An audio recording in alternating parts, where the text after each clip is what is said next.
ጌታ ይባረክ። ዛሬ ደግሞ ብሉ ውስጥ ነው የምናየው። ብሉም ስለ ክርስቶስ እንደሚናገር ብሉይ ኪዳንም ስለ ክርስቶስ እንደሚናገር ነው የምናየው። ዘጸአት ላይ አነባለሁ።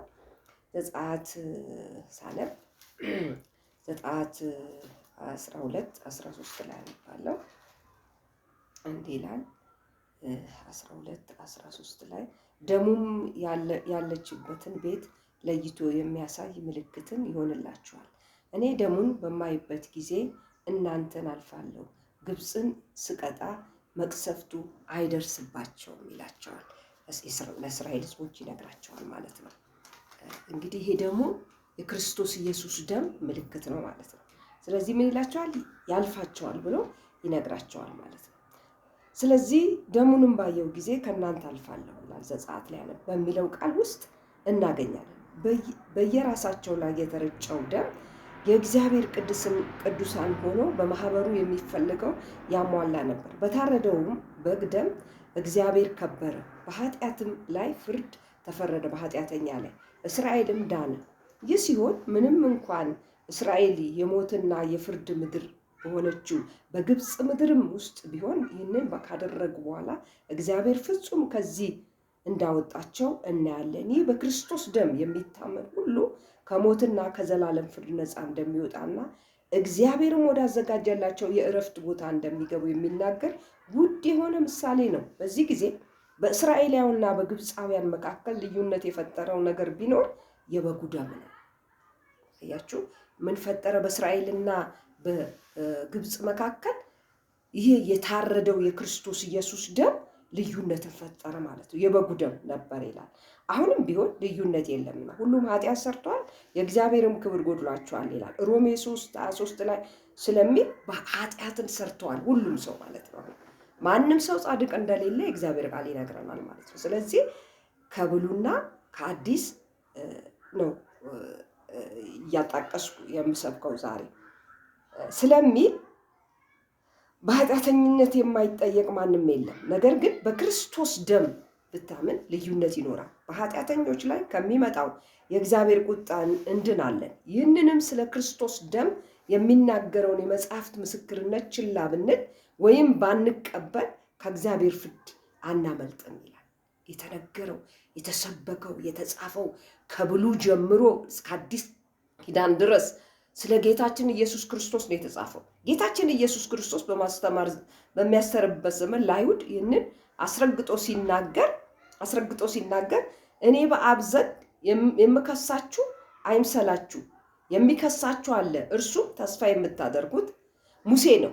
ሙሴንስ ብታምኑት እኔን ባመናችሁ ነበር፣ እርሱ ስለ እኔ ጽፏልና። መጻሕፍትን ካላመናችሁ ቃሉን እንዴት ታምናላችሁ ብሏል። ዮሐንስ ወንጌል 5:45-47 ነው የምናነበው።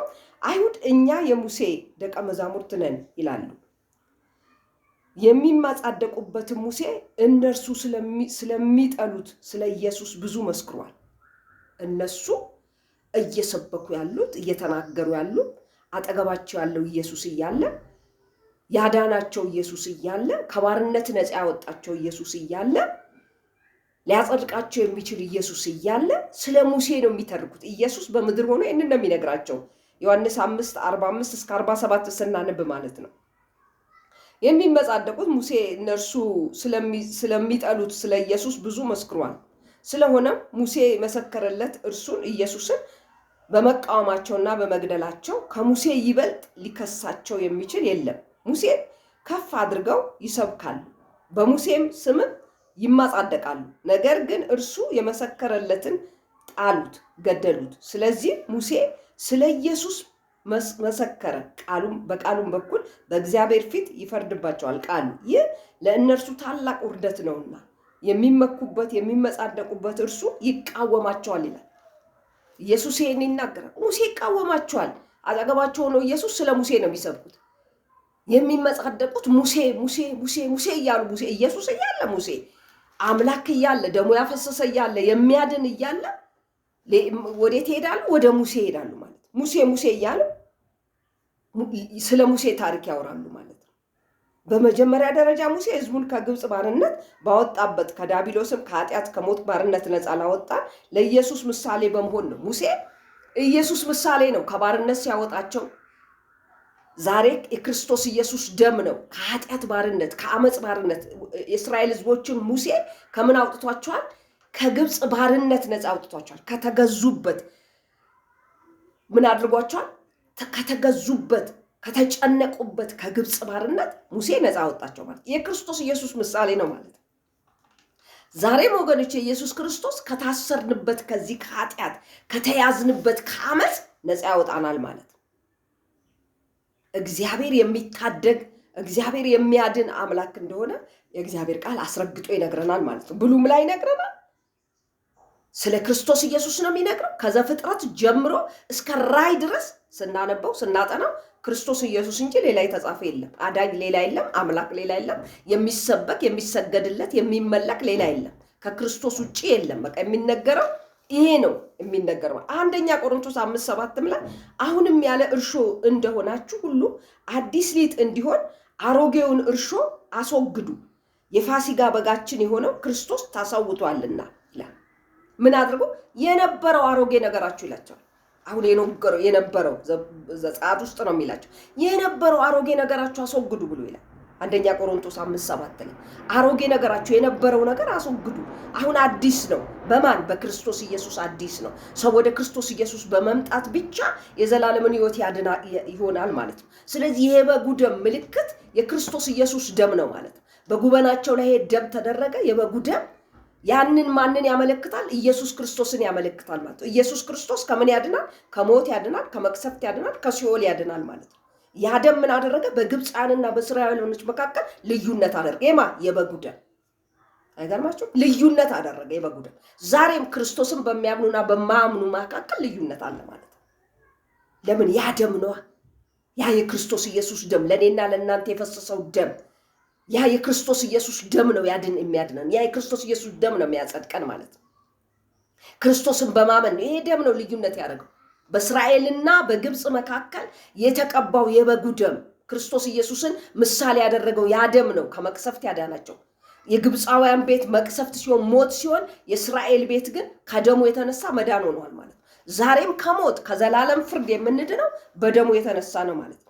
ጴጥሮስም ለአንደኛ ጴጥሮስ 1:19 ላይ ነገር ግን እናንተ የተዋጃችሁት ነውርና እንከን እንደሌለበት በበጉ ደም በክርስቶስ ክብር ደም ነው ይላል። የተዋጀ ነው ማለት መዋጀት ማለት መገዛት ማለት ክርስቶስ ኢየሱስ ዋጅቶናል። በምኑ?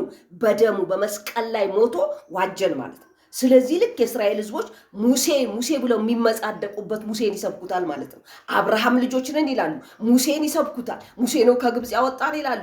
ስለ አብርሃም እኛ አብርሃም ልጆች ነን፣ ለማንም ባሪያ ሆነን አልናቅም ብለው ይመጻደቃሉ። አያችሁ፣ ዛሬም የምንላቸው እንደነ ሙሴ የምንሰብካቸው ብዙዎች አሉ። ብዙዎች በክርስቶስ ጣልቃ የገቡ ኢየሱስ ሳይሆን የሚሰበከው ሌሎች የማያድኑ ጣልቃ የገቡ ይህንን እውነት እንዳይነገር የሚያደርጉ እነዚህ ናቸው ማለት። ዘጸአት 17 ላይ ከአንደኛ ቆሮንቶስ 14 ላይ ሁሉም ከአንድ መንፈሳዊ መጠጥ ጠጥተው ይከተሏቸው ከነበረው መንፈሳዊ አለት ጠጥተዋል። ይህ አለት ክርስቶስ ነው ይላል። አያችሁ ብሉ። ይህ አለት ምንድን ነው ይላል? ክርስቶስ ነው። ይህ አለቱ ክርስቶስ ነው። ምን ሆኗል? ከአለቱ ውሃ ፈልቋል እኮ። በጣም የሚገርመው ነገር ከአለቱ ውሃ ፈልቆላቸው ምን አድርገዋል? ጠጥተዋል። ከአለቱ ውሃ ፈልቆላቸው ጠጥተዋል። የዳኑትም የተረጋገጠ የሰላም ዋስትና ሊያገኙ የቻሉት በታረደው በግ አማካኝነት ነው። ይህም የፋሲጋ በግ ከዘላለም ሞት እንዲድኑ ስለ ኃጢአተኞች ንጹሕ ደሙን ስላፈሰሰው ስለ እግዚአብሔር በግ ስለ ኢየሱስ ክርስቶስ የሚናገር በግ ነው ይላል። ዘጸአት 16 ላይ ስናነብ እግዚአብሔር በምድረ በዳ ለተራቡት ሕዝብ የሰማይ እንጀራን መናን እንዳወረደላቸው እናነባለን። ይህ ሰው ከእርሱ በልቶ እንዳይሞቱ ከሰማይ የወረደ የሕይወት እንጀራ ስለሆነው ስለ ኢየሱስ የሚናገር እንጀራ ነበር ይላል። ዮሐንስ 6:30 ላይ ስናነብ ይህ ከሰማይ የወረደላቸው መና የሕይወት ነው። ስለ ክርስቶስ ኢየሱስ እየነገራቸው ነው። በምድረ በዳ እየመራቸው ማለት ነው። ልክ አሁን እንዳነበብነው ቃል ማለት ነው። አንደኛ ቆሮንቶስ 5:7 ላይ ያነበብነው አሁን ያለ እርሾ እንደሆናችሁ ሁሉ አዲስ ሊጥ እንዲሆን አሮጌውን እርሾ አስወግዱ ይላል። አሮጌ ነገር የነበረው አሮጌ ነገር በነበረው በአሮጌ ነገር በክርስቶስ ኢየሱስ በተለወጠው በተቀየረው ነገር ይዘን አይደለም እንዴ? አሮጌውን ነገር አስወግዱ ይላቸዋል ሐዋርያው ጳውሎስ። አስወግዱ አሮጌውን ነገር አሮጌው እርሾ አስወግዱ። የፋሲካ በጋችን የሆነው ክርስቶስ ተሰውቶልናልና አሁን በአሮጌ ነገር አንመላለስም። ባለፈው ነገር አንመላለስም። ምን ሆኗል? አሁን ሁሉም አዲስ ሆኗል። ስለዚህ የእስራኤል ሕዝቦች ይነግራቸው አሮጌው ነገር አስወግዱ፣ የነበረው እርሾ አስወግዱ። ያ የግብፅ ጣዖት ታመልኩት የነበረው ተሰግዱለት የነበረው ብዙ ጣዖታቶች የማያድኑ ግን የነዚህ የግብፅ ጣዖታቶች የማያድኑ ናቸው። ቁጥር ስፍር የሌላቸው ጣዖታቶች ለምደዋል የእስራኤል ሕዝቦች መስገድ። ለነሱ ሁሉ ክብር ይሰጣሉ፣ ለነሱ ሁሉ ይሰግዳሉ።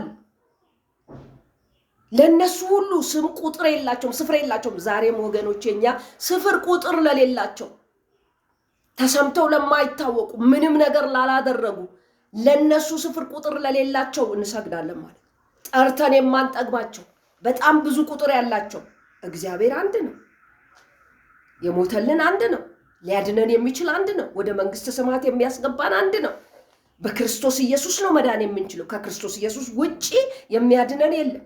ከዘፍጥረት ጀምሮ እስከ ራዕይ ድረስ የሚተርከው ስለ ክርስቶስ ኢየሱስ ነው። ሌላ ታሪክ የለም፣ ሌላ መጽሐፍ የለም። ከዘፍጥረት እስከ ራዕይ ሌሎቹ ትረካዎች ናቸው። ትረካ ነው፣ የትረካ ነው። ሌሎቹ ትረካዎች ናቸው ወገኖቼ፣ ፊልም ናቸው። ሌሎቹ ምን የማያደርጉ ምንም የማያድኑ። ሰው ፊልም የሚሰራው ያንን ካራክተር ይዞ ነው የሚሰራው። ያን ካራክተር ይዞ ይሰራል። ሲወርድ ግን ያ አይደለም። ክፉ ነው ካራክተሩን የክፋት ካራክተር ይዞ የሚሰራው ሰውዬ ከመድረኩ ሲወርድ መልካም ሰው ነው። ስለዚህ ዛሬ ከክርስቶስ ውጭ የሆኑ ስብከቶች ትርክቶች ናቸው፣ ተረቶች ናቸው፣ ድራማዎች ናቸው። ስለዚህ ድራማ ከመስራት እግዚአብሔር ያውጣ። ኢየሱስ ነው እውነት ሕይወት። መዳን በክርስቶስ ብቻ ነው።